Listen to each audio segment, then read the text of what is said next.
Slide show में मत ले जाओ, ऐसे ही करा दो, है ना, ऐसे ही रिकॉर्डिंग हो जाने दो। ऐसे तो चल रहा है। हाँ, हाँ ऐसे ही सर कर दीजिए। ये और शायद छोटा हो जाएगा सर कर दीजिए।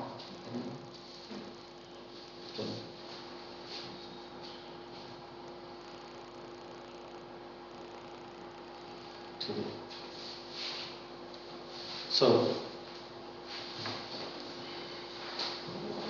today's presentation is all about PCR, RFLP, AFLP, RFPD and ELISA. So, firstly, the topic is polymerase chain reaction, which is also known as PCR. तो PCR की जब बात करते हैं तो PCR is none other than like a photocopy machine.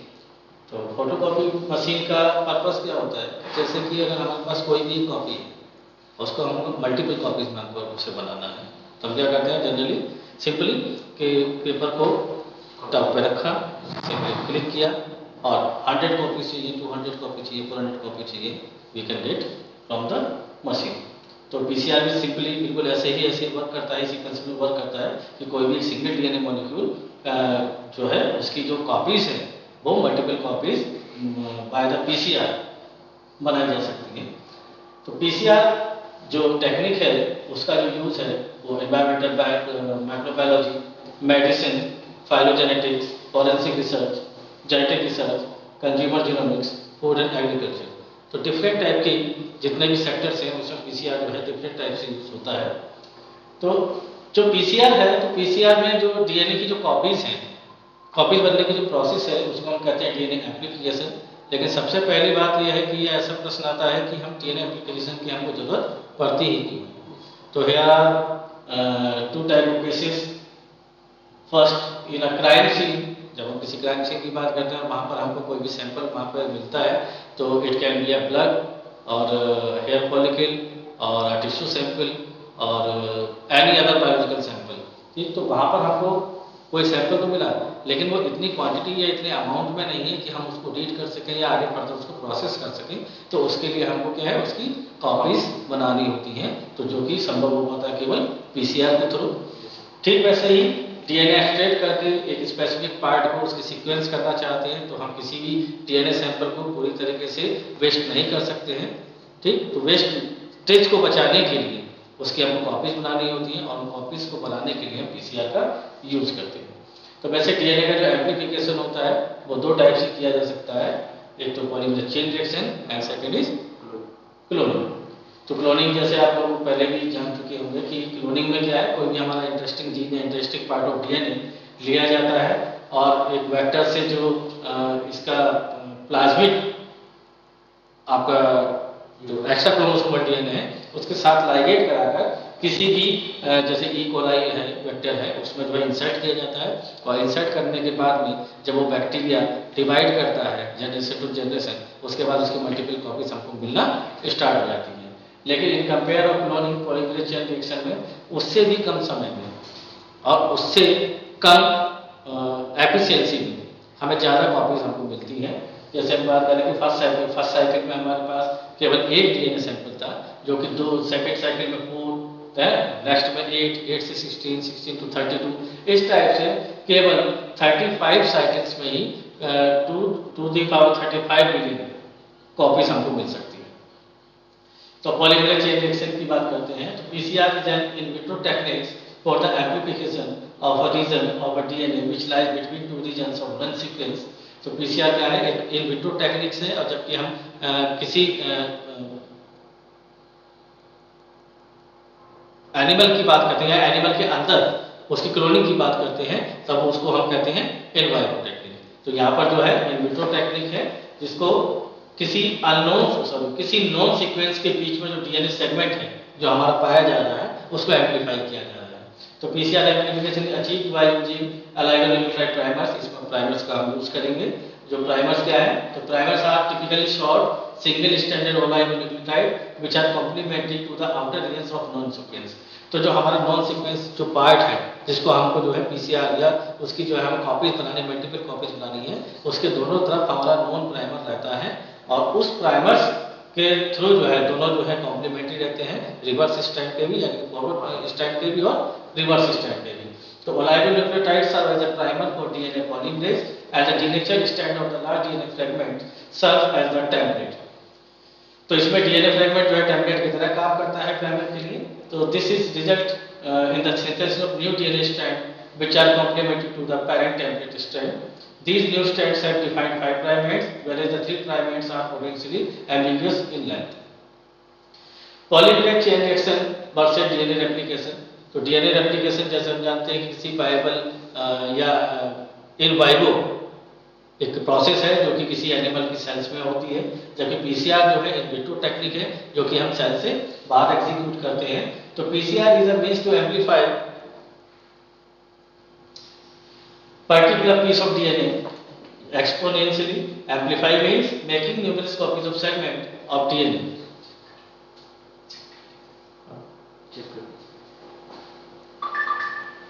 So PCR means कुछ कहना है क्या? चेक करें।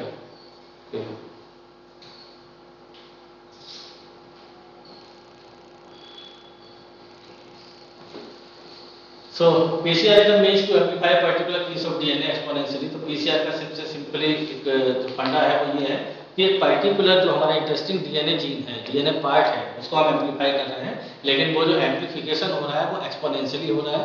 एक्सपोनेंशियली का मतलब है टू अगर हमारे पास कोई 2 सैंपल हैं तो उस 2 सैंपल से वो 4, 4 से 8, 8 से 16, 16 से 32 एंड सो ऑन।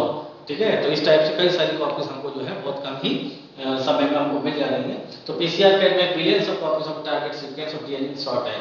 तो पीसीआर से हमको बिलियंस ऑफ कॉपीज मिल रही है। तो we are talking about the billions, billions and trillions and what we know about the billions, how much billions? 10 to the power 9, 10 to the power 9, 10 to the power 9। तो billions means 10 to the power 9. Okay, it is a laboratory version of DNA replication in cells. तो as we previously said कि laboratory version है DNA replication का, ये किसी living cells में vivo experiment नहीं है। The laboratory version is commonly called in vitro since it occurs in a test tube while in vivo signifies occurring in the living cell। तो ये laboratory version है, in vitro हो रहा है, जबकि in vivo की अगर हम बात करते हैं तो ये एक living cell प्रोसेस कहलाती है। तो amplification of a specific target, इसका मतलब क्या है? तो PCR does not copy all of the DNA. तो पीसीआर में क्या है, किसी भी सैंपल का पूरा डीएनए जो है वो एम्प्लीफाई नहीं किया जाता है, पूरा जीनोम को एम्प्लीफाई नहीं किया जाता है, केवल वही पार्ट जो हमारा इंटरेस्टिंग जीन या इंटरेस्टिंग डीएनए पार्ट है उसी को हम एम्प्लीफाई करते हैं। It copies only a very specific sequence of genetic code from a template DNA targeted by PCR primers. तो इसमें क्या है, हम किसी भी स्पेसिफिक सीक्वेंस को टेम्पलेट डीएनए को मान लेते हैं और उसके साथ प्राइमर को अटैच कराते हैं, और प्राइमर अटैच होने के बाद में इसमें पॉलीमरेज और जो फ्री न्यूक्लियोटाइड्स हैं उसको प्रोवाइड कराते हैं, जिससे कि इलॉन्गेशन प्रोसेस स्टार्ट होती है। It does require the knowledge of some DNA sequence. Primer works to 3 to 5 direction, 3 prime to 5 direction. Read 5 prime to 3 prime. तो प्राइमर जितने भी लगेंगे इसमें वो 5 प्राइम टू 3 प्राइम वर्क करेंगे, क्योंकि जो डीएनए सिंथेसिस होगा वो 5 प्राइम टू 3 प्राइम होगा। यानी सर जो फर्स्ट स्टैंड में प्राइमर लगा है वो नेक्स्ट आगे की तरफ प्रोसीड करेगा। वो मैं आपको अभी नेक्स्ट स्लाइड में बताता हूँ, वो आपको विजिबली और ज़्यादा समझ में आएगा। तो it does require the knowledge of some DNA sequence. तो इसमें डीएनए सीक्वेंस जो है उसकी थोड़ा सा हमको इन्फॉर्मेशन चाहिए होती है कि हमारा जो टारगेट डीएनए है वो कौन सा है और कहाँ पर है। बेसिकली जो प्राइमर्स जो होते हैं वो डिनोट करते हैं कि हमारा जो इंटरेस्टिंग जीन है, इंटरेस्टिंग डीएनए है वो कहाँ पर है। तो प्राइमर केवल वहीं पर बाइंड करेगा जहाँ पर उसका कॉम्प्लीमेंट्री डीएनए होगा, और जहाँ जहाँ प्राइमर बाइंड करेगा उसका जो बीच का जो पार्ट है, ठीक है, वो कहलाएगा हमारा इंटरेस्टिंग डीएनए, जो कि डिनोट करा रहा है flanks the fragment of DNA to be amplified. जहाँ पर हम ये फ्लैंक्स वर्ड जो यूज कर रहे हैं वो यही डिनोट कर रहा है कि 2 प्राइमर्स के बीच में जो डीएनए पार्ट है वही हमारा इंटरेस्टिंग पार्ट है। तो किसी भी एम्प्लीफिकेशन के लिए, पीसीआर के लिए डिफरेंट टाइप के अभी सिमुलेशन के लिए बहुत सारे सॉफ्टवेयर्स भी यूज किए जा रहे हैं। जो कि आप कंप्यूटर पे इजीली देख सकते हैं कि उसका रिजल्ट क्या हुआ, किस तरीके से एम्प्लीकॉन्स उसमें फॉर्म होंगे। तो कुछ सॉफ्टवेयर हैं जैसे एप है, डीएनए स्ट्राइडर है, सीरियल क्लोनर है, कोलेजन है, स्नैपजीन है। तो ये सारे जो है सिमुलेट करते हैं कि पीसीआर की रिएक्शंस कैसे होंगी, ठीक है, उनका रिजल्ट कैसे होगा, कितना टाइम लगेगा, रिस्ट्रिक्शन कैसे होगा, डाइजेशन कैसे होगा, या उनमें लाइगेशन कैसे होगा, इलोंगेशन कैसे होगा, टर्मिनेशन कैसे होगा। ये सब आप जो है अपने डेस्कटॉप पर जो है इन एप्लीकेशन के थ्रू जो है देख सकते हैं। तो from this information to synthetic oligonucleotide primers may be chemically synthesized, each complementary to a stretch of DNA to the 3' site of the target DNA, one oligonucleotide for each of the 2 DNA strands. DNA polymerase will add a nucleotide only onto a pre-existing 3' hydroxyl group. तो जैसा हमें पता है कि किसी भी DNA के elongation के लिए एक 3' हाइड्रोक्सिल ग्रुप की जरूरत होती है, और कोई भी नया न्यूक्लियोटाइड जो है अगर कहीं किसी डीएनए मॉलिक्यूल में फ्री 3' हाइड्रोक्सिल ग्रुप अगर वहां पर नहीं है तो नेक्स्ट न्यूक्लियोटाइड उस पर बाइंड नहीं करेगा। तो हमको जो है 3 हाइड्रोक्सिल जो ग्रुप है इसका, उसको जो है हमको खाली रखना होता है, यानी कि जो हमारा प्राइमर है वो 5' to 3' ही बाइंड कराया जाता है, लगाया जाता है, जिससे कि हमारी डीएनए की इलोंगेशन आगे हो सके। तो जैसा भी आपका क्वेश्चन था कि 5' to 3' ही क्यों लगा रहे हैं, तो 5' to 3' केवल इसीलिए यूज किया जा रहा है क्योंकि 3' अगर हाइड्रोक्सिल ग्रुप यहाँ पर वैकेंट नहीं होगा तो नेक्स्ट न्यूक्लियोटाइड यहाँ पर बाइंड नहीं करेगा, यानी कि डीएनए इलोंगेशन यहाँ पर नहीं हो पाएगा, जिससे कि हमारा पीसीआर का प्रोसेस कंप्लीट नहीं होगा। तो प्राइमर क्या है, तो primer is a short single stranded approximately 18 to 30 base pair में डीएनए सीक्वेंस। तो यहाँ पर जो 18 to 30 बेस पेयर की बात कर रहे हैं, ये कोई हार्ड एंड फास्ट नहीं कि 18 to 30 होगा, it can B 10 or 12 base pair also, but generally in general जो 18 to 30 base pair DNA sequence को हम लोग यहाँ यूज करते हैं पीसीआर में। और in the PCR method a pair of primers is used to hybridize with the sample DNA and define the region of the DNA that will be amplified. और यहाँ पर 1 पेयर प्राइमर्स का यहाँ पर यूज किया जाता है। और प्राइमर्स जनरली हम ओलिगोन्यूक्लियोटाइड कहते हैं, और ओलिगोन्यूक्लियोटाइड क्यों कह रहे हैं, क्योंकि here are 10 or 12 or 20 nucleotides, so ये these are oligonucleotide. Primer should amplifies all bacterial DNA, सारे बैक्टीरियल डीएनए में ये एम्प्लीफाइज होना चाहिए प्राइमर। तो पीसीआर में हम 2 प्राइमर ही क्यों यूज करते हैं, तो उसका जो रीजन है वो ये है कि if there is only 1 primer, केवल अगर एक स्ट्रैंड पर प्राइमर अगर यूज होगा तो जो डीएनए का इलोंगेशन है, डीएनए का जो एम्प्लीफिकेशन है वो केवल उसी स्ट्रैंड पर होगा जहां पर प्राइमर बाइंड करेगा। अगर दूसरे स्ट्रैंड पर प्राइमर एब्सेंट है तो वो वाला स्ट्रैंड एम्प्लीफाई नहीं होगा, ठीक है, जिससे क्या होगा, ट्रिपलेट डीएनए टाइप की स्ट्रक्चर बन जाएगी, जो कि पीसीआर के लिए ठीक नहीं है। तो यहाँ पर 2 स्ट्रैंड है, एक फॉरवर्ड स्ट्रैंड है, एक रिवर्स स्ट्रैंड है। तो जो फॉरवर्ड स्ट्रैंड होता है उसका जो प्राइमर होता है वो रिवर्स प्राइमर कहलाता है, वो रिवर्स चलता है, 5' to 3' है फॉरवर्ड स्ट्रैंड, लेकिन जो रिवर्स स्ट्रैंड है 5' to 3' इधर है, 3' हमारा खाली रहना चाहिए।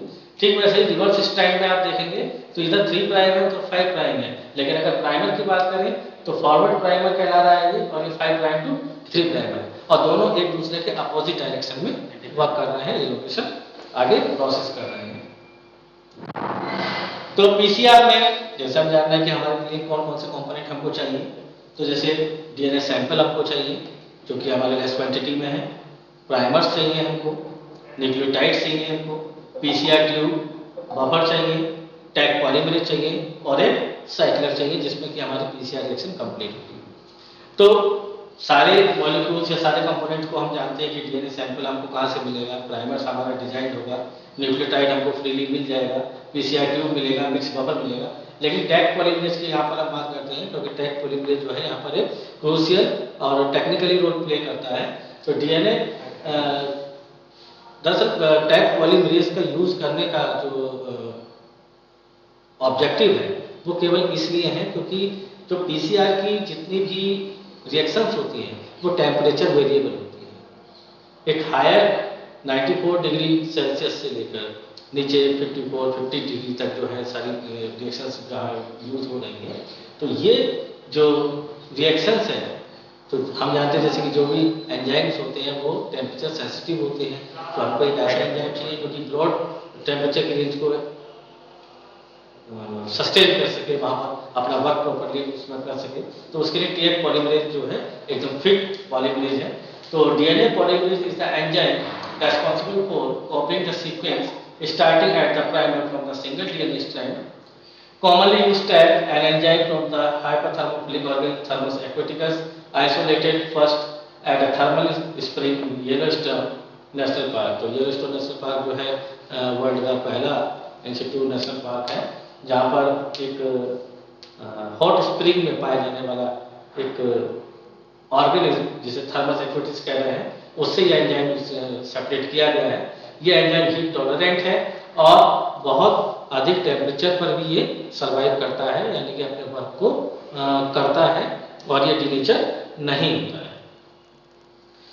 तो ओवरऑल रिएक्शन की बात करें कि पीसीआर में क्या क्या है, तो पीसीआर में जैसे हम देख रहे हैं कि एक टारगेट डीएनए है जो कि हमको बाहर से मिल रहा है, 2 प्राइमर्स हमको चाहिए, एक डीएनए पॉलीमरेज चाहिए जो कि टेम्परेचर पर जो है अपना वर्क प्रॉपरली कर सके, न्यूक्लियोटाइड चाहिए, फिलियल न्यूक्लियोटाइड्स और एक कोफैक्टर के फॉर्म में हमें मैग्नीशियम आयन उसमें देख रहे हैं। तो डिफरेंट साइकिल्स और जो इस साइकिल है तो हम देख रहे हैं कि फर्स्ट स्टेज पे जहाँ पे डीनेचुरेशन हो रहा है तो यहाँ पर जो साइकिल है वो 94 डिग्री सेल्सियस पर रन हो रही है, ठीक है। लेकिन जब आप एनिलिन की हम बात कर रहे हैं तो it goes under the 30 to 60 degree Celsius, और जब इलॉन्गेशन होता है तो it express on 72 degree Celsius, ठीक। तो ये टेम्परेचर की वेरिएबिलिटी है, तो सभी वेरिएबिलिटी पर टैग पॉलीमरेज जो है अपना फंक्शन प्रॉपर्ली करता है, इसलिए टैग पॉलीमरेज को यहाँ पर यूज किया जाता है। नीचे में आप देख रहे हैं कि जैसे एक हमारा जो ये ब्लू डीएनए मॉलिक्यूल है, ये हमारा इंटरेस्टिंग जीन है, इस इंटरेस्टिंग जीन पर यहाँ पर प्राइमर लगा हुआ है, ये जो वायलेट कलर का दिख रहा है ये प्राइमर इसमें ऐड हुआ है, फ्रीली न्यूक्लियोटाइड दिया गया है और पॉलीमरेज एंजाइम दिया है। और तो ये पॉलीमरेज एंजाइम बाइंड होकर प्राइमर के साथ में इसका कॉम्प्लीमेंट्री डीएनए बना रहा है, और एक साइकिल के बाद में, ये फर्स्ट साइकिल का पिक्चर है, और डिफरेंट साइकिल्स में अलग सेकंड साइकिल में, थर्ड साइकिल में, फोर्थ साइकिल में, इस टाइप से, क्योंकि हमको पता है जब एम्प्लीफिकेशन होता है तो एक मॉलिक्यूल से 2 मॉलिक्यूल, 2 से 4 मॉलिक्यूल, तो इस टाइप से n साइकिल के बाद में, नंबर ऑफ साइकिल्स के बाद में number of copies of DNA will be produced. So at the end of PCR reaction, the specific sequence will be accumulated in billions of copies, which known as amplicons। तो amplification के बाद में जो भी हमें डीएनए कॉपीज मिलेगी उसको हम एम्प्लीकॉन्स कह रहे हैं, और केवल 20 साइकिल्स में millions of copies to the power 20 copies हमको जो है मिल सकती है। So this is the general picture of PCR machine, different type of machines are there, और इस टाइप से जैसे दिखता है बीच में ये जो सैंपल वायल चैम्बर है, यहाँ पर हम अपना पीसीआर ट्यूब्स लगाते हैं और टेम्परेचर ऑन करते हैं, टेम्परेचर सेट करते हैं, एडजस्टिंग नॉब्स होती हैं, और टाइम इसमें देते हैं कि कितने टाइम तक इसको रन कराना है, और उसके बाद में हमको जो है डीएनए की कॉपीज मिलना स्टार्ट हो जाती हैं after per cycle. So next chapter is RFLP, AFLP and RAPD. तो इन टेक्निक्स को समझने के लिए सबसे पहले आपको पता करना होगा कि व्हाट इज द मार्कर। तो marker is a piece of DNA molecule that is associated with a certain trait of an organism. तो कोई भी मार्कर वो होता है जो कि किसी भी ऑर्गेनिज्म के किसी एक पर्टिकुलर ट्रेट को या एक कैरेक्टर को शो करता है। तो ये जो मार्कर्स हैं वो कई टाइप्स के हो सकते हैं, जैसे मॉर्फोलॉजिकल है, जेनेटिक है, बायोकेमिकल है और क्रोमोसोमल है। तो सबसे पहले अगर हम मॉर्फोलॉजिकल मार्कर की बात करें तो animals are selected based on appearance like pigmentation, but disadvantage lack of polymorphism. तो what is the polymorphism? Different kind of forms of same individual, same species individuals. Yes, same species में जब different organism होते हैं वो different type के characters show करते हैं, ठीक है, तो वो होता है पॉलीमॉर्फिज्म।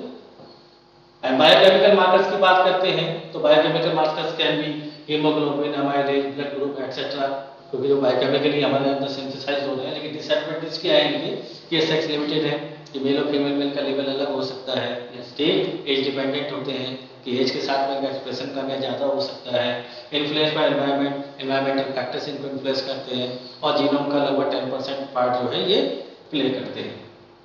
तो chromosomal markers animals are selected based on structural and numerical variation. तो स्ट्रक्चरल वेरिएशन की उसमें जैसे डिलीशन है, इन्वर्जन है, ट्रांसलोकेशन है, ठीक, तो इस तरीके से। और न्यूमेरिकल की बात करें तो trisomy, monosomy, nullisomy. I hope trisomy, monosomy is well known to you, but what about the nullisomy? What is the nullisomy? N-2, 10-2 complete set of chromosome. Complete set of chromosome pair, ठीक है। तो जब किसी भी karyotype से एक chromosome का hole pair जब डिसअपियर हो जाता है, हट जाता है, ठीक है, तब वो कहलाता है नलिसोमी। तो is there any case in animal kingdom of नलिसोमी?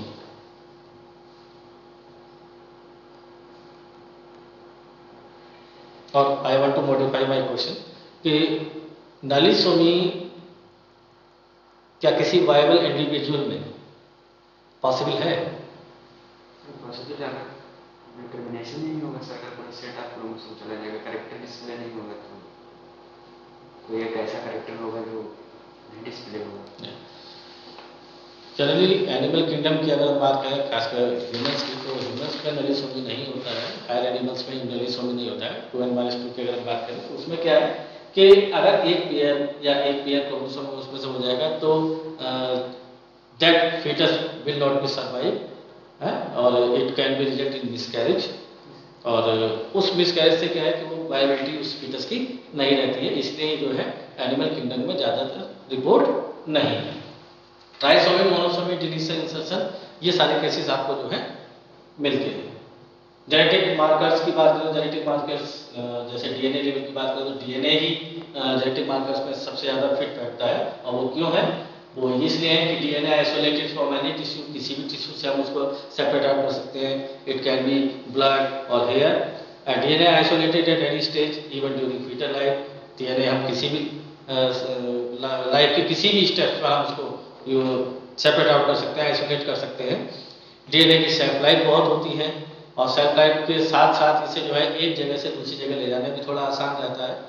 Analysis of DNA carried out at early age even at the embryonic stage के रेस्पेक्टिव ऑफ सेक्स, और सेक्स से जो है किसी भी एनिमल के सेक्स से जो है इसको ज़्यादा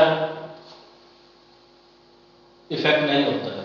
तो मॉलिक्यूलर मार्कर्स जो हैं वो दो टाइप के हो सकते हैं, single locus markers and multi locus marker. और इन जो मार्कर्स हैं, इन मार्कर्स को डिफाइन करने के, डिटरमाइन करने के लिए डिफरेंट टाइप की टेक्निक्स हम यूज करते हैं। RFLP है, STS है, REPD है, DNA फिंगरप्रिंटिंग है, AFLP है।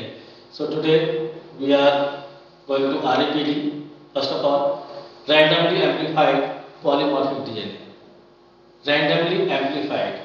Here we are talking, we are seeing randomly amplified. Randomly का मीन्स है कि कहीं से भी, कहीं पर भी, जहां जहां भी होगा, ठीक है, रैंडमली एम्पलीफाई करेगा।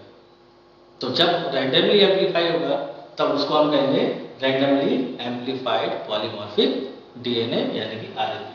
सर तो मीन्स एक डीएनए है, उस डीएनए में अगर मैंने कोई डिजायर जैसे ATGC सीक्वेंस है तो ATGC सीक्वेंस में जहां जहां होगा वहां पर जो है डिजायर जी। तो PCR based marker with 10 to 12 base pairs, random amplification of several fragments, amplified fragments done in aerogel detected by lithium bromide, or stable amplification leads to poor repeatability. So in general concern, we are seeing this slide that there are half arrows in black color. The 10 nucleotide primer that we find in identical matching site at many different locations in the whole genome, black arrow is showing, and the only primer that point towards each other and are in close enough proximity will result in product during PCR amplification reaction. तो जो भी हमारा primer है वो वहाँ पर हमको show हो रहा है रेड कलर में, और ब्लैक कलर में जो है वहाँ पर हमारा डीएनए एम्प्लीफिकेशन दिखाया रहा है, जिसको PCR के थ्रू जो है एम्पलीफाई किया जाएगा, और एम्पलीफाई के बाद में उसे एग्रो सेल पर लोकलाइज किया जाता है, देखा जाता है कि कहाँ पर कितना एक्सप्रेशन हो रहा है। Now restriction fragment and polymorphism.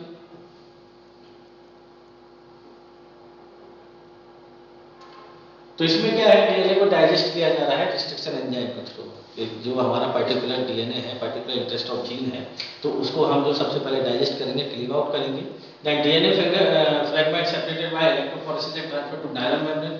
फिर उन फ्रेगमेंट्स को electrophoresis by the molecular weight by the charge उसको सेपरेट करेंगे। जब उसके बैंड्स हमको मिलेंगे, उन बैंड्स को हम एक मेम्ब्रेन पर, नायलॉन मेम्ब्रेन या पीपीडीएफ मेम्ब्रेन या दूसरी जो नाइट्रोसेलुलर मेम्ब्रेन है, उन मेम्ब्रेन पर हम उसको ट्रांसफर कर लेंगे।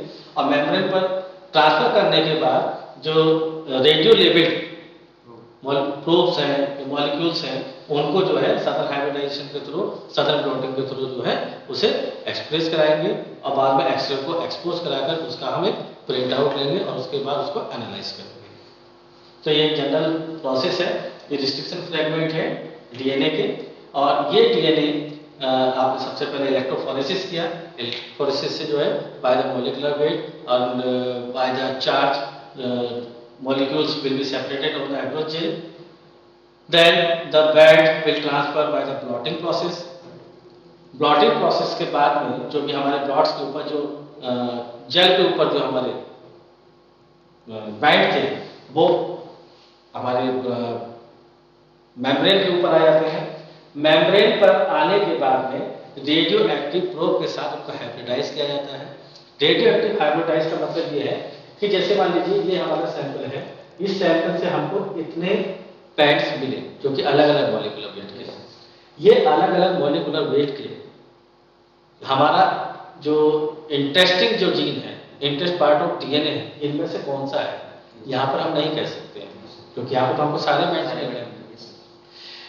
अब इसको स्टडी करने के लिए, क्योंकि जेल बहुत फ्रेजाइल होता है, यहाँ पर हम इसको ज़्यादा स्टडी नहीं कर सकते हैं, तो इसके लिए हम इसको ट्रांसफर करते हैं। ट्रांसफर करने के लिए ब्लॉटिंग का यूज करते हैं।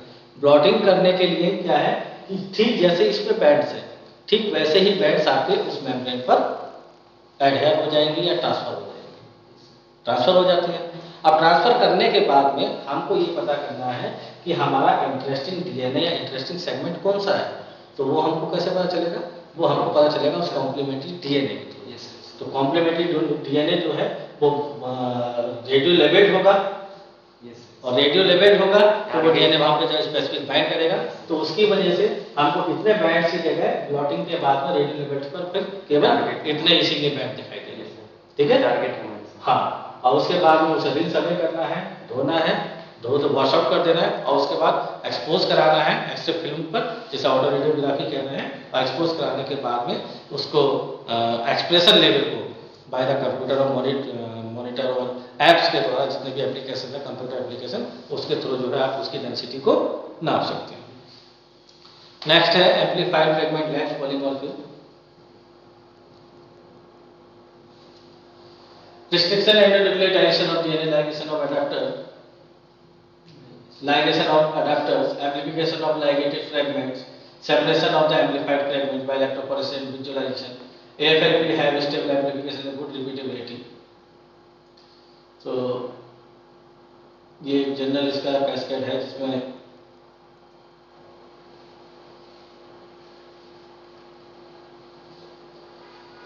सबसे पहले क्या है, जैसा कि पीछे वाली टेक्निक्स में हमने यूज किया था कि रिस्ट्रिक्शन न्यूक्लियस से डीएनए को डाइजेस्ट करना है, अडैप्टर्स इसमें यूज हो रहे हैं, एम्प्लीफिकेशन करना है लाइगेटेड फ्रेगमेंट को, जो लाइगेटेड फ्रेगमेंट्स हैं उनको पास लाइगेज करा, लाइगेज एंजाइम एक एंजाइम है जो कि दो डीएनए मॉलिक्यूल को आपस में एडहेयर करता है, जोड़ने का काम करता है, और फिर उसके बाद में उसको एम्प्लीफाई करना है, और एम्प्लीफाई करने के बाद उन्हें इलेक्ट्रोफोरेसिस करना है, देन फिर ट्रांसफर करना है, विजुलाइज करना है, और फिर से उसको वो करना है, फिर से आपको मिलेंगे उनको जोड़ करके जो एम्प्लीफाई, ठीक वैसे ही जैसे पिछली प्रोसेस में। ठीक, यहाँ पर बस केवल क्या है कि दो मॉलिक्यूल को, दो डीएनए सेगमेंट को एक साथ जोड़ करके जो है एम्प्लीफाई करना है। तो ये सिंपल सीक्वेंस रिपीट है, या 18 से 25 बेस पेयर का प्राइमरी इसमें यूज हो रहा है। तो सिंपल चलिए डीएनए फिंगरप्रिंटिंग के विषय में बता चुका हूँ। तो यहाँ पर मैं आपको बता रहा हूँ कि कोई भी अगर हमें कोई अननोन सैंपल हमको मिलता है, जैसे कोई डीएनए फ्रेगमेंट हमको किसी साइट पे मिला है, किसी क्राइम सीन की बात यहाँ पर कह रहे हैं, कि किसी क्राइम सीन पे कोई भी हमें डीएनए फ्रेगमेंट मिला है, ठीक, और वहाँ पे हमको किसी से डीएनए को उसको मैच कराना है कि ये डीएनए सैंपल किसका है। तो जितने भी हमारे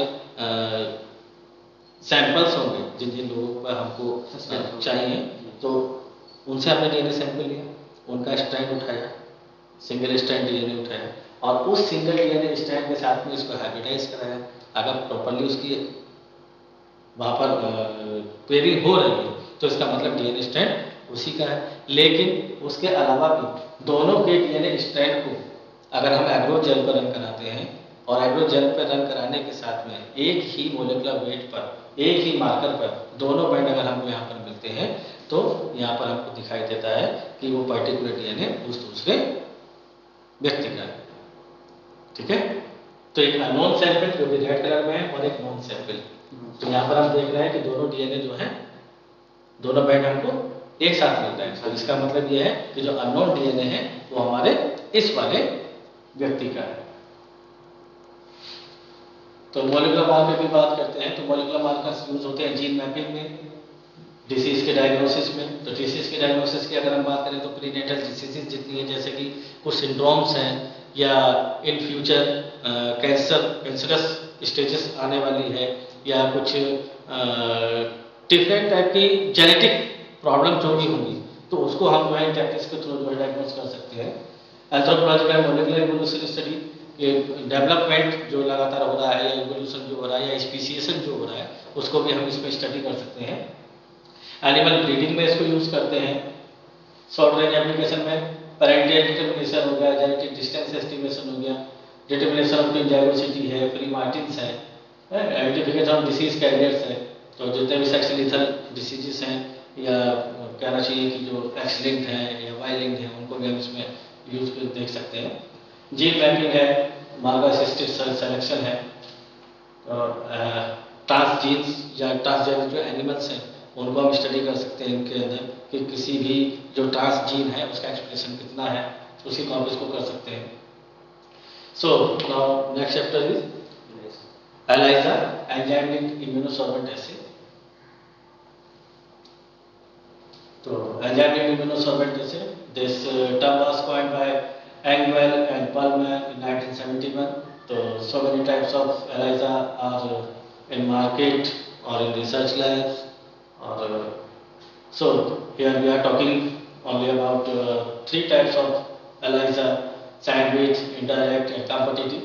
So similar to real, except no, radiolabel can be used to detect both antibody and antigen. Very sensitive. Even picogram can be determined on per ml. Relies on monoclonal antibodies. बैठना। So ELISA के advantage की अगर हम बात करते हैं, तो sensitivity, इसकी जो सेंसिटिविटी है, तो it can go by nanogram और पिकोग्राम। रिप्रोड्यूसिबल है, तो what is the meaning by reproducible या रिप्रोड्यूसिबिलिटी?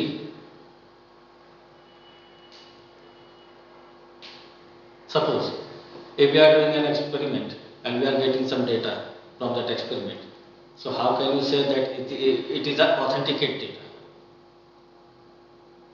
Suppose आपने एक एक्सपेरिमेंट किया और आपने XYZ उससे वही डेटा लिया।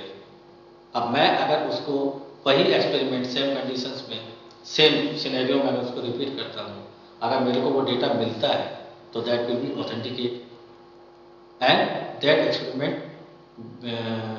may be reproducible by the conditions के ऊपर डिपेंड करता है। अगर कंडीशंस हमारी डिफर कर जाती हैं और डेटा वो नहीं मिलता है, तो रिप्रोड्यूसिबिलिटी नहीं मिलती है, प्रॉपर्ली रिप्रोड्यूसिबिलिटी नहीं है। तो मिनिमल रिजल्ट, कम से कम रिजल्ट इसमें यूज होते हैं। तो this ELISA is a qualitative as well as quantitative tool. Qualitative ऐसे है जो HIV टेस्टिंग है, जो कि कैलोरीमेट्रिक टाइप से आप उसको मेजर कर रहे हैं। यहाँ तक कि जो आपकी प्रेगनेंसी टेस्ट किट होती हैं, वो भी लगभग इसी प्रिंसिपल पर वर्क करती हैं। क्वांटिटेटिव ऐसे की बात करें तो जो ड्रग मॉनिटरिंग है, तो उसमें यूज होती है। इसको wells can be coated with antigen antibody, तो लिमिटेशन इसमें थोड़ा कम है। तो एंटीजन और एंटीबॉडीज दोनों के माइक्रोवेल्स जो है, माइक्रोलीटर प्लेट की जो माइक्रोवेल्स है, उनको कोटेड किया जा सकता है। Suitable for automation, high speed. High speed का मतलब ये है कि इन मिनिमम टाइम आप रिजल्ट को पा सकते हैं, you can get the result in minimum time. No radiation hazard, कोई रेडिएशन नहीं है क्योंकि आप इसमें कोई radioactive material, radio ligand, किसी भी लिगेंड का या फ्लोरोक्रोम का आपको यूज नहीं कर रहे हैं। तो यहाँ पे कंपैरेटिव चार्ट है, indirect ELISA, sandwich ELISA, competitive ELISA. तो सबसे पहले हम ए और बी को देख रहे हैं, इनडायरेक्ट एलिसा और सैंडविच एलिसा को। तो यहाँ पर हम देख रहे हैं कि जो एंटीजन कोटेड वेल है, इसमें एंटीजन है जो ब्लैक कलर के हैं, और यहाँ पर एंटीबॉडी कोटेड वेल है जहाँ पर एंटीबॉडीज है, ठीक। और वॉश किया, वॉश करने के बाद में जो स्पेसिफिक एंटीबॉडीज हैं वो उस एंटीजन पर जाकर बाइंड कर गए। ठीक वैसे ही यहाँ पर एंटीजन जब इन एंटीबॉडीज को दिया वॉशिंग के बाद में, तो वो एंटीजन जो है यहाँ पर एंटीबॉडीज के बाइंड कर गई। डिफरेंस यहाँ पे है, यहाँ इतना है, यहाँ एंटीबॉडी एंटीजन से बाइंड कर रही है और यहाँ एंटीजन से एंटीबॉडी से एंटीजन से बाइंड कर रहे हैं। फिर से वॉशिंग करते हैं, वॉशिंग करने के बाद में इसमें कॉन्जुगेटेड सेकेंडरी एंटीबॉडी डालते हैं। और ये कॉन्जुगेटेड क्यों कह रहा है? कॉन्जुगेटेड होती है विद एन एंजाइम, वो हो सकती है हॉटस्टैटिस, पेरोक्सीडेज और भी कई उसमें एंजाइम्स हैं जो कि यहाँ यूज किए जाते हैं। और इस एंजाइम के साथ में एक सबस्ट्रेट दिया जाता है और ये एंजाइम और सबस्ट्रेट कॉम्प्लेक्स मिलकर के एक कलर प्रोड्यूस करता है, ठीक। और उस कलर को एक पर्टिकुलर वेवलेंथ पर मेजर किया जाता है कि उसका जो है एब्जॉर्बेंस कितना है, ठीक। वही हमारा डेटा हमको बताता है। और कॉम्पिटिटिव एनालिसिस में देखें तो यहाँ पे एंटीबॉडी और एंटीजन को दोनों को जो है एक साथ मिक्स किया जाता है, कुछ समय के लिए छोड़ दिया जाता है और उसके बाद में जो एंटीजन है एंटीजन कोटेड वॉल के एंटीजन कोटेड वेल में इनको डाला जाता है, जहाँ पर ये फिर से उनके साथ बाइंड करती है एंटीजन से, वॉश करते हैं सेकेंडरी एंटीबॉडी जो कि कॉन्जुगेटेड है एंजाइम के साथ में, और एंजाइम फिर से सबस्ट्रेट के साथ मिलकर कलर देता है और जिस कलर को हम मेजर करते हैं किसी पर्टिकुलर वेवलेंथ पर। तो सैंडविच एनालिसिस में दो एंटीबॉडीज रिक्वायर हैं, दो एंटीबॉडीज मिल रही है, डिफरेंट एपिटोप्स को रिकॉग्नाइज कर सकती हो। तो इसमें दो एंटीबॉडी, पहली एंटीबॉडी जो है वो एज ए कैप्चर एंटीबॉडी कहलाती है और सेकंड एंटीबॉडी जो है वो डिटेक्शन एंटीबॉडी कहलाती है। तो सेकंड एंटीबॉडीज बायोटेनाइलेटेड होनी चाहिए, बायोटिन इसमें मॉलिक्यूल होना चाहिए, एंजाइम इसमें यूज कर रहे हैं जैसे हॉटस्टैटिस, पेरोक्सीडेज है या अल्कलाइन फॉस्फेटेज है, इसमें तो कोई एक एंजाइम यूज कर लेते हैं और एक क्रोमोसोम हमको यहाँ पे जरूरत होती है। एलाइजा प्लेट की बात करें तो 96 वेल प्लेट होती है एलाइजा। तो इसमें एलाइजा जो है एक रेक्टेंगुलर शेप की एक प्लेट होती है जहाँ पे कॉर्नर जो इसमें कट होता है और इसमें 12/8 वेल्स होती हैं, 12 column 8 rows. Made by plastic की बनी होती है और जिसपे जो है एंटीबॉडी एंटीजन इजीली बाइंड कर सकता है। जनरली जो इसको यूज करते हैं एंटीजन एंटीबॉडी रिएक्शन के लिए वो 4 डिग्री सेल्सियस पे यूज करते हैं और ओवरनाइट के लिए इस रिएक्शन को ओवरनाइट के लिए कराया जाता है जिससे कि स्पेसिफिक बाइंडिंग और मैक्सिमम बाइंडिंग हमको मिल सके। बफर्स में यूज जो करते हैं वो एंटीबॉडी को डिनेचर नहीं करते हैं और बाइंडिंग मैक्सिमाइज करने का काम करते हैं। ब्लॉकिंग स्टेप बहुत क्रूशियल है क्योंकि अगर जब ब्लॉकिंग अगर स्टेप अगर ठीक नहीं होगा तो अनस्पेसिफिक नॉन स्पेसिफिक हमको बाइंडिंग मिलेगी और हमारा रिजल्ट जो है वो भी डेविएट होगा। तो ब्लॉकिंग रिजल्ट जो है वो 10% FBS होता है जिसको हम कहते हैं फीटल बोवाइन सीरम। तो here is me as you are watching, ये मेरे हाथ में एक माइक्रोलीटर प्लेट है और इसमें आपको दिखाई दे रहा है कि इसमें 96 वेल्स हैं, तो 8 and 12 और यहाँ पर आप कैसे देख रहे हैं कि यहाँ पर जो कलर का इंटेंसिटी है काफी लो है और जैसे जैसे हम नीचे की तरफ आ रहे हैं या फिर इधर से फिर इधर आ रहे हैं तो यहाँ पर हम देख रहे हैं कि यहाँ पर कलर की इंटेंसिटी सबसे ज्यादा है। तो ये एक ग्रेडेड सॉल्यूशन है, एक ग्रेडेड आपका कहना चाहिए कि सैंपल है जो कि डिफरेंट कंसंट्रेशन पर इस प्लेट में पड़ा हुआ है, ठीक। और डिफरेंट कंसंट्रेशन पर ये इसमें पड़ा हुआ है तो उससे इनकी एब्जॉर्बेंस में भी डिफरेंस आएगा। तो एलाइजा की सेंसिटिविटी की बात कर रहे हैं तो lower side of ion concentration that it can be detected about negative control. तो यहाँ पे कंट्रोल की बात चल रही है तो पहले सबसे पहले बात करें कि बहुत इसकी सेंसिटिविटी बहुत ज़्यादा होती है, इवन पिकोग्राम और में भी ये मेजर कर लेता है। तो कंट्रोल की बात करते हैं तो कंट्रोल क्या है? तो कंट्रोल इज नथिंग, या कंट्रोल करना चाहिए कि किसी भी एक्सपेरिमेंट को करते समय अगर कोई भी डेटा हमको समझना है कि वो कितना डेविएट कर रहा है, जैसे मान लीजिए कि आपके पास 2 बैच हैं या 2 एनिमल्स हैं, तो एक एनिमल्स को तो आपने किसी मॉलिक्यूल के साथ में या किसी हार्मोन के साथ में ट्रीट किया। मान लीजिए 2 गोट हैं आपके पास में, एक गोट में आपने जो है एससीजी का इंजेक्शन दिया और एक में आपने नहीं दिया। तो जिसमें आपने दिया है और किसी मॉलिक्यूल को या किसी चीज़ को, मान लीजिए प्रोटीन लेवल को आप देखना चाह रहे हैं कि एससीजी देने के बाद में प्रोटीन लेवल पर कितना डिफरेंस आएगा, तो जब आप जिसमें दिया है उसको मेजर करेंगे तो उसमें आपको कैसे पता चलेगा घटा है या बढ़ा है प्रोटीन लेवल। तो उसके लिए हमको एक नॉन ट्रीटेड एनिमल की जरूरत होती है और वो नॉन ट्रीटेड एनिमल कहलाता है कंट्रोल। से नॉर्मल लेवल देखते हैं उसमें सर्किट में। लेकिन अब यहाँ कंट्रोल की बात कर रहे हैं हम नेगेटिव कंट्रोल की। तो 2 कंट्रोल होते हैं, पॉजिटिव कंट्रोल होता है, नेगेटिव कंट्रोल होता है। तो जैसा भी मैंने एक एग्जांपल बताया कि 2 गोट हैं, एक एक्सपेरिमेंटल है और एक नॉन ट्रीटेड है। तो नॉन ट्रीटेड वाली जो होगी वो कंट्रोल होगी और जो दूसरी वाली है वो एक्सपेरिमेंटल होगी।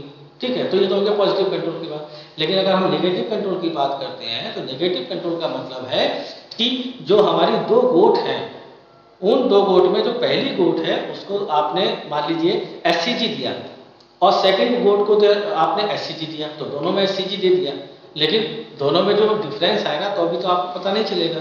लेकिन जो सेकंड वाली है उसमें एससीजी के साथ टेस्टोस्टेरोन और दे दिया, लेकिन पहली वाली में आपने एससीजी दिया है, उसमें टेस्टोस्टेरोन नहीं दिया है। तो अब इस थर्ड वाली को कंपेयर करने के लिए आपको सेकंड और इससे पहले जो नॉन ट्रीटेड गोट है उसके साथ कंपेयर करना होगा। तो इस टाइप से ये जो कंट्रोल बनेगा इसको हम कहेंगे नेगेटिव कंट्रोल। तो स्टैंडर्ड डेविएशन इसमें रहता है depending on antibody presence sensitivity varies. Then sensitivity की बात करें तो 10 picogram per ml it can be sense out. Direct capture general protocol जो है एलाइसा का वो वेरी कर सकता है according to molecule, according to the solution और अकॉर्डिंग टू द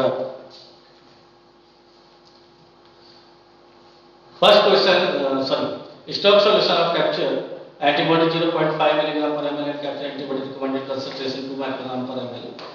तो सबसे पहले जो इस टेक्निक्स के लिए जितने भी क्वेश्चंस हैं वो हमारे दिमाग में आते हैं कि how much volume would I use, कि अगर लाइजा प्लेट की जो वेल है 100 माइक्रोलीटर की, अगर सैंपल हमारा 200 माइक्रोलीटर है तो so many buffers and so many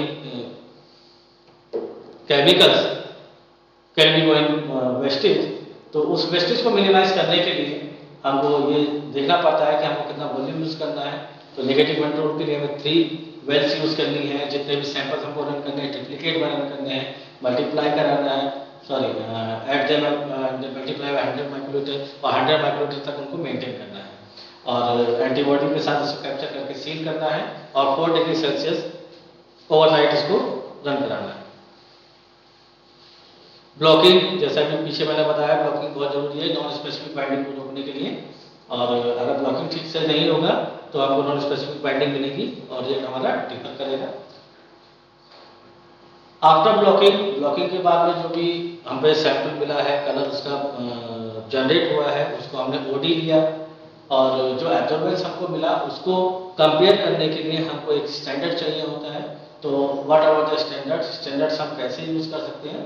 तो स्टैंडर्ड कर्व बनाने के लिए हमको एक सीरियल डायल्यूशन चाहिए होता है, जैसे कि मैंने अपनी वाली स्लाइड में दिखाया था जिसमें मैंने एक प्लेट ले रखी है, उसमें सीरियल डायल्यूशन आपने देखा होगा कि सबसे पहले वाले वेल्स में कम कंसंट्रेशन था और जैसे जैसे धीरे नीचे की तरफ बढ़ रहे थे तो उसमें डायल्यूशन जो है कम होता जा रहा था, कंसंट्रेशन बढ़ती जा रही थी।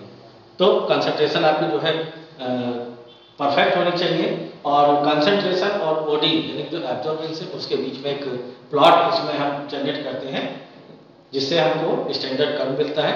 और स्टैंडर्ड प्रिपरेशन के लिए स्टैंडर्ड्स हम ब्लॉकिंग बफर में, वाटर में, फ्लूइड में जो है उसमें डाइल्यूट करते हैं। अप एंड ड्रॉप ट्यूब में यूज किया जाता है। अप एंड ड्रॉप ट्यूब जो है वो ऐसे दिखाई देती है, प्लास्टिक की सिंपली होती है एंड 0.5 ml, 1 ml, 2 ml इस टाइप से ये वॉल्यूम में आती है। तो ये कैस्केड है किसी भी स्टॉक स्टैंडर्ड को डाइल्यूट करने के लिए। तो कोई स्टॉक स्टैंडर्ड है जो कि 200 पिकोग्राम पर ml पर है, तो इसको हम धीरे धीरे डाइल्यूट कर रहे हैं तो यहाँ 300 माइक्रोमीटर लिया, नेक्स्ट में 300 and it maintain up to जो पर्टिकुलर इसका वॉल्यूम है वहाँ तक इसको मेंटेन करते हैं, then we can finally get the final dilution, that is 200 picogram per ml, 1500 to 50, 125, 62.5, 31.3. Standard preparation.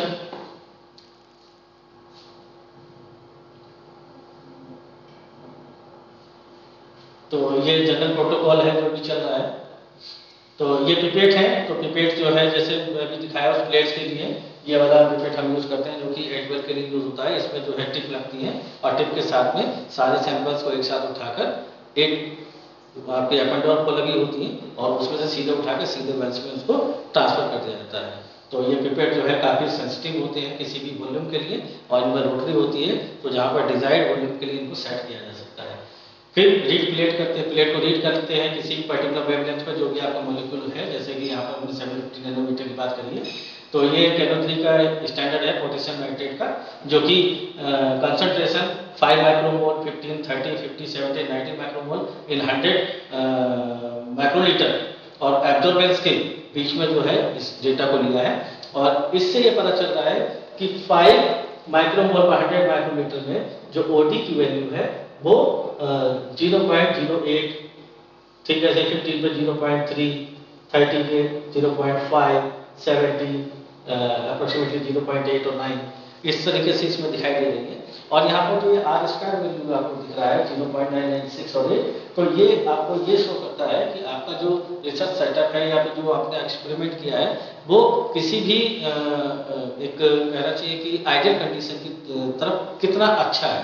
R square की वैल्यू मैक्सिमम 1 हो सकती है और अगर 1 के नियर अबाउट है आपके, जैसे इसमें 0.996 है, तो इसका मतलब है कि लगभग ये आइडियल कंडीशन है, KNO3 स्टैंडर्ड जो है आपका लगभग परफेक्ट है।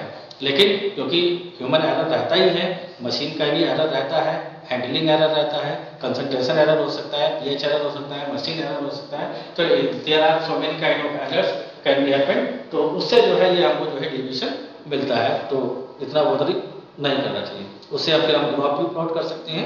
और इस तरीके से ये एलाइजा रीडर है कुछ टाइप के, जिसमें सिंपल जो है मैग्नेटिक प्लेट यहाँ पर इसमें लगाई जाती है और यहाँ से by the computer you can simply click of and get the reading in terms of OD, ठीक। और OD से जो है आप इसमें by the comparison with the standard you can get the concentration, ठीक। तो जो कंसंट्रेशन है वो आपको OD की फॉर्म में मिलेगी और OD से आप कंसंट्रेशन को वापस कैलकुलेट कर सकते हैं। तो रिया नेक्स्ट टॉपिक में आपको कराऊंगा यानी कि कल, तो कल ही बात करते हैं इस पर। So thank you. If you have any question please you can ask.